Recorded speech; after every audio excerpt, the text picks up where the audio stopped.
That is the new Transformers ride they are building.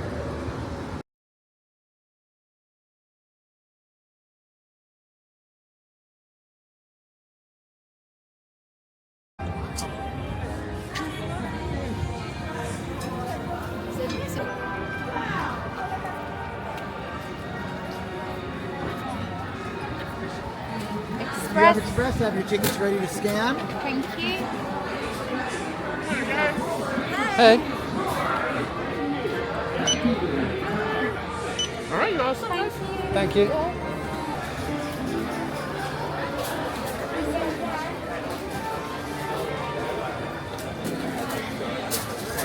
Are you excited? Yeah, I don't know what. I am very excited. Do we need glasses? Oh, hey there! You made it! Welcome to the Universal Studio Tour. I'm Jimmy Fallon. I'll be making sure that you get through this experience in one piece. You've got the very best guide. AC. And the greatest driver. Jacob. They're the best. I love them. Continue on into the cinematic world of make-believe. We're heading down the hill to the front lot. It houses the majority of our sound stages. In those stages, we can create any environment that the story demands. Ahead of us will be a great example, Soundstage 12. It's our oldest and largest soundstage. It's been used by numerous productions throughout the years, and we'll take a look at a few of them here.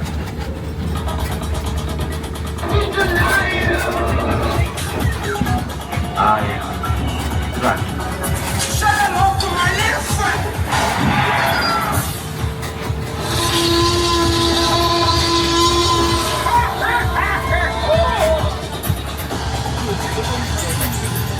Yeah, it's not history there inside of stage 12. As we get to the end of the timeline, you'll see the final poster on the left is for Oppenheimer with Cillian Murphy. That is our most recent Academy Award winner for Best Picture. We pass by these stages. We're going to be kind of crossing over an imaginary boundary of sorts. We're going to move from the front lot into the back lot. The back lot is where we shoot the big stuff, big exterior shots on very large scale. First up, we'll take a little spin into the metropolitan area, which we use to portray major cities like London, Chicago, New York, or San Francisco. A lot of the structures in this area are what we call facades, meaning false front. We just build the fronts and sides, only what the camera needs to see. Your imagination will actually fill in the rest. A lot of the facades will look like they're made out of brick, stone, and mortar. That's not the case. Quite a few are actually foam, rubber, and fiberglass. We do have a wide variety of facades to portray a wide variety of time periods from the late 1800s through to present day and even a little beyond. Now we'll start to come into a bit of a clearing, and this next area or two is going to be looking a lot more festive than it normally does. So we'll be traveling through an area that is being used for our Universal Fan Fest nights. These are running on select nights throughout May 18th. For more information on those, and to purchase tickets, you can visit UniversalStudiosHollywood.com. Like we've got the Lion Estates billboard off to the right and the Lion Estates signs off to the left. Because we're going to be making our way into Courthouse Square, best known as Hill Valley, from the first two Back to the Future films with Michael J. Fox, Christopher Lloyd, and Leah Thompson starring. By the way, if you do check out our Universal Fan Fest nights, you do get to walk around this area. And there are people dressed as the characters. I have all sorts of stuff going on. It is a lot of fun. Anywho, as we round the corner here off to the left, big structure at the top center, that is where Doc Brown harnessed the bolt of lightning that sent Marty McFly back to the future in the first film. It was actually the back lot of Courthouse Square that inspired the entire climax to Back to the Future. I had scenes up in the clock tower on that ledge. It was a ledge about that wide. And I was standing inside looking at the ledge, and I already had vertigo. And I just thought, there's no way in the world, no way I'm going to stand on that. I was up there for quite a while. Of course, I had a cable.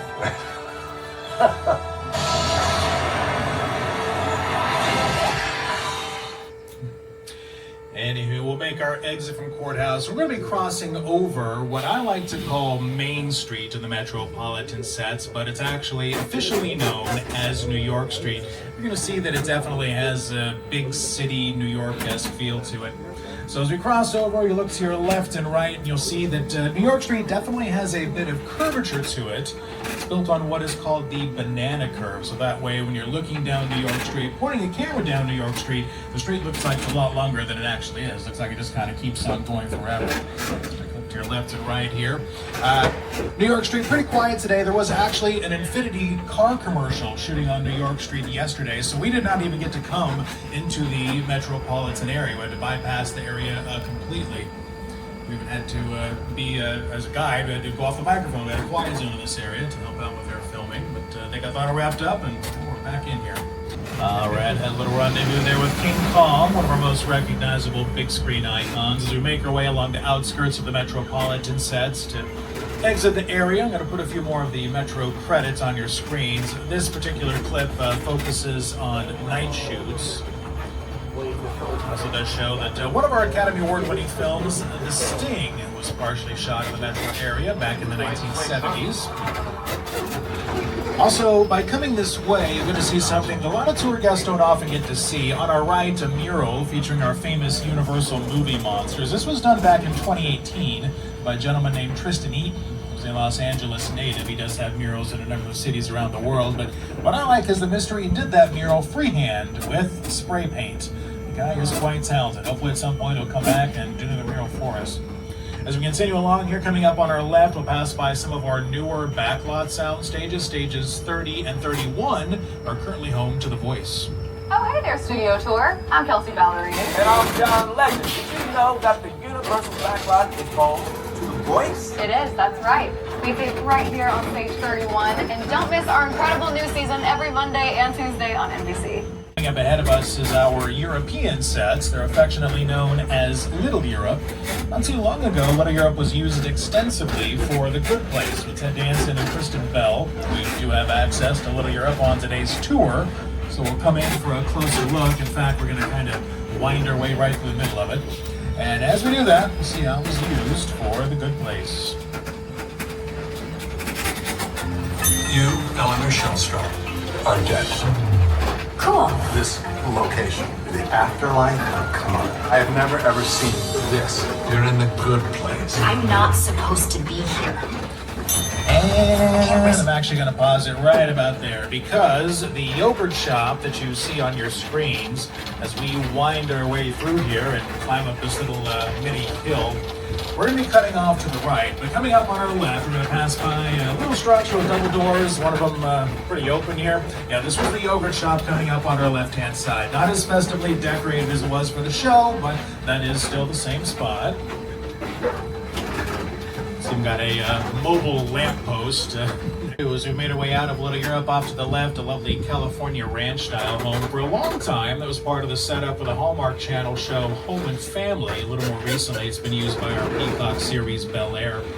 But now we'll have another opportunity to head indoors into Stage 50, one of the few multi-level sound stages in the world. We don't see that too often. This stage is currently being used by production. Fortunately, the production currently using the stage, they have Tuesday off for whatever reason. I guess that's how their shoot schedule worked out, but that allows us a chance to head inside here and take a look around. Right off the bat, they went pretty heavy on the old subway theme. And it looks like we have made our way off to San Francisco. Now, one thing that we do not want to do while we're in Stage 50 is touch anything. This is a hot set. Everything is exactly where they want it. So tomorrow morning, a little seismic activity. Hopefully just a quick tremor, but you never know. So, okay, this could be the big one. Everybody, please remain seated and hang on.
going to be taking us up to beautiful Amity Island, where we'll pay a visit to Jaws. Now, as we do that, this is one of the areas where I do have to go off the microphone, as up the hill a ways is where the Burbs is working. We're not going to be able to see anything yet, but they are, their microphones are sensitive enough that they can hear me.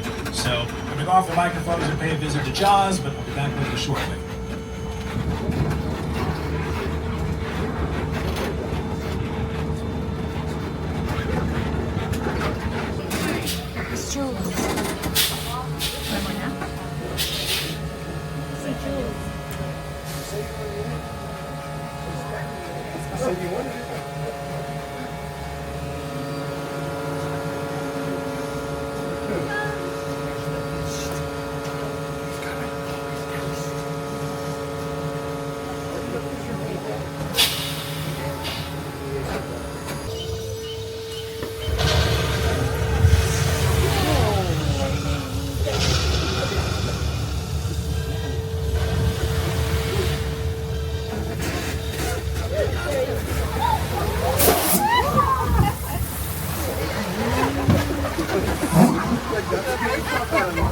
I can jump back on the microphone here as we make our way down to Old Mexico, used in many productions throughout the years. Feature films like Indiana Jones and the Kingdom of the Crystal Skull, Three Amigos, Pledge Lives, Nacho Libre. Also in TV shows like Amazing Stories, ER, Without a Trace. But also while we're here today, we're going to have a bit of a weather effects demonstration. Catch some occasional lightning flashes done to high intensity flash bulbs, hear a little thunder and audio effects done through speakers. And wait for it. Here is your rain. Sprinklers high overhead, shoot water up into the air. The water comes right back down, gives you the illusion of falling rain. So, no matter how many consecutive days of sunshine we might normally have here in Universal City, we can make a rain, a thunderstorm, whatever we want right here on the back lot. And it is nice in the warmer summer months. We come down here and get a nice refreshing shower, kind of cool off before the remainder of the tour. But regardless of when we're here, we don't want to stick around too long. We are in a low-lying area at the bottom of a hill. Too much rain can potentially cause certain problems, like a flash flood or a mudslide. So we need to be mindful of the amount of... too much rain. It's flash flood time. Water gets close. Look out.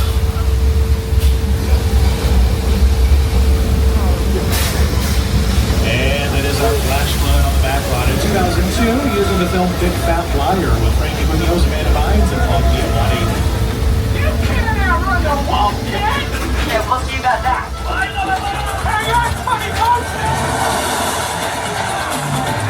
Yes, Paul Giamatti and his stuntman getting a little wet in the last part of that. We're crossing the border, so to speak, from Old Mexico into our western area. We're entering 6 Points, Texas. All of our famous movie cowboys have moseyed through 6 Points at one time or another, talking about guys like John Wayne, Jimmy Stewart, Clint Eastwood, and Woody Strode.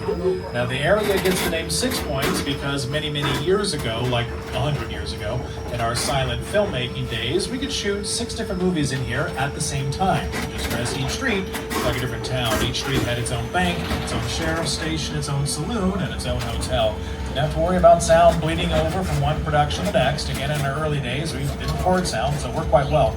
While we're here, let's check out a few of our famous Western stars.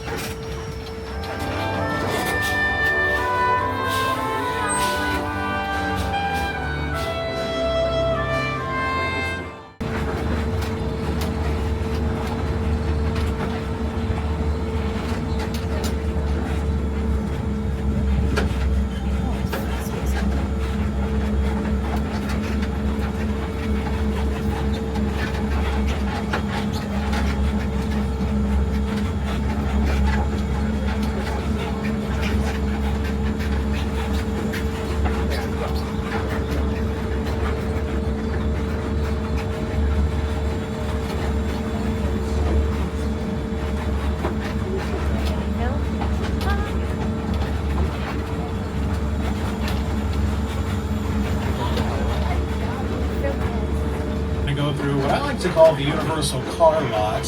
It is chock full of picture cars. A picture car is any vehicle on a set that can be seen by the camera.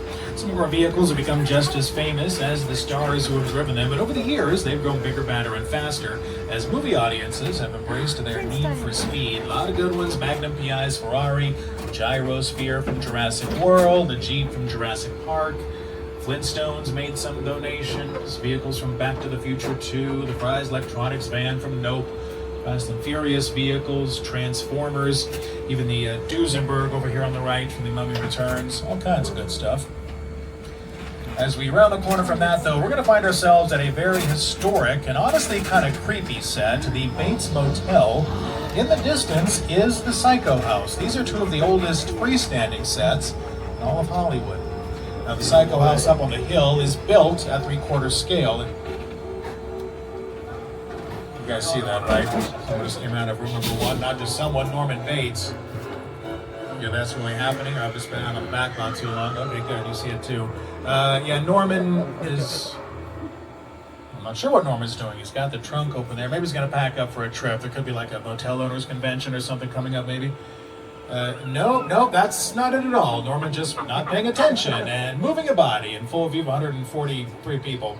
I'm actually kind of embarrassed for him. This is pretty sloppy work. I think he'd be more aware of his surroundings. Norman!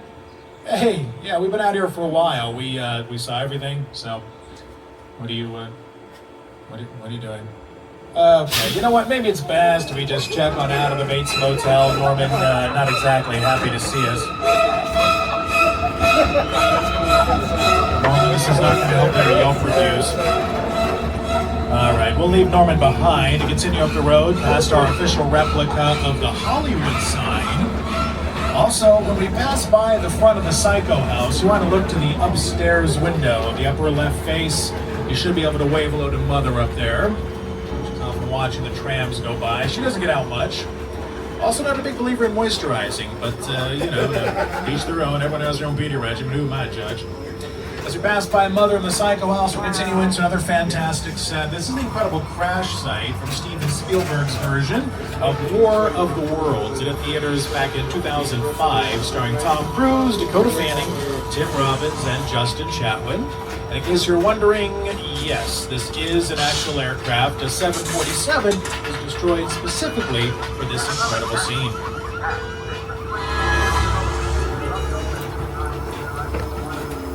The airplane crash site set is a perfect example of a set that is all designed around a vision that Steven had.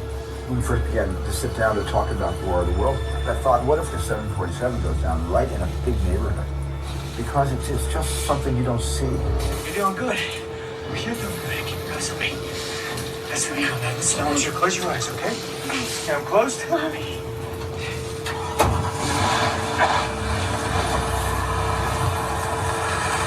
Robbie, get in.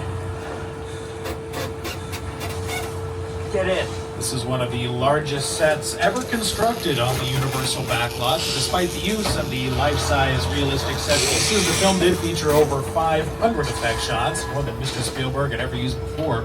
Speaking of Mr. Spielberg, we're going to be passing by the Falls Lake area coming up ahead of us. Its main feature, a giant blue backdrop, happens to be the largest freestanding backdrop in all of Hollywood. It's 200 feet wide and 50 feet high. The big concrete basin in front of it does get pretty deep in parts, and at full capacity, fill roughly 2.7 million gallons of water. Not too shabby.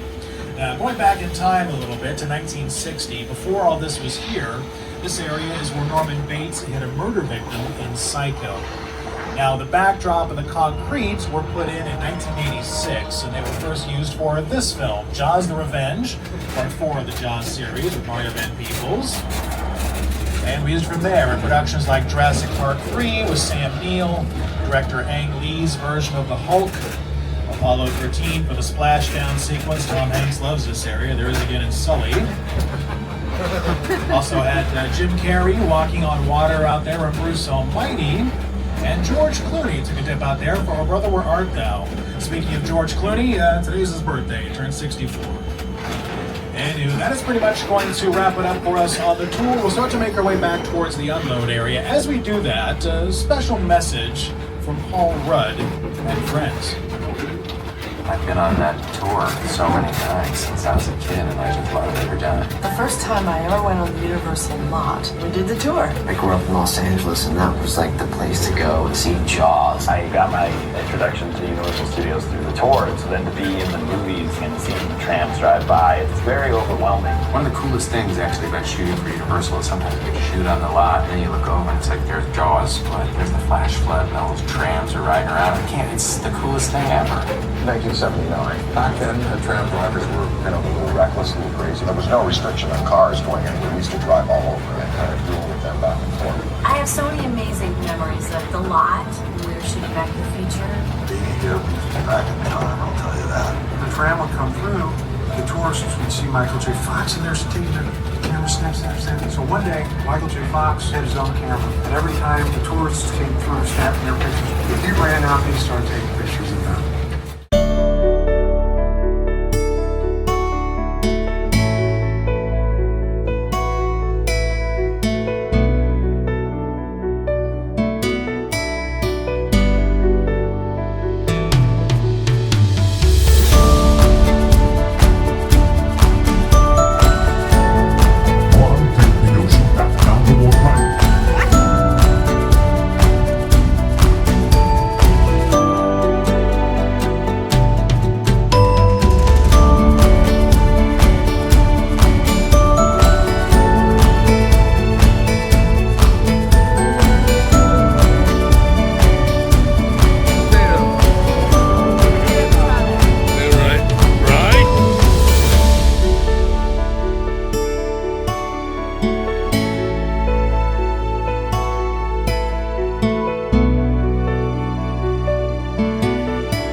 The future. The polar ice caps have melted, and the continents are deep beneath the waves. The survivors live on these floating fortresses known as atolls in this place called Waterworld. If he can go under the water, that's the Mariner. Shoot him! Shoot him!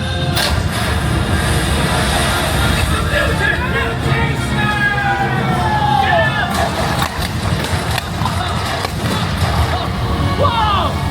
Whoa! Helen, did I say you can leave before the party's over? Get the girl.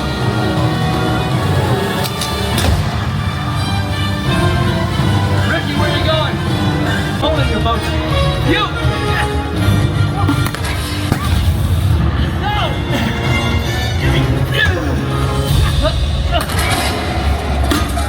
No!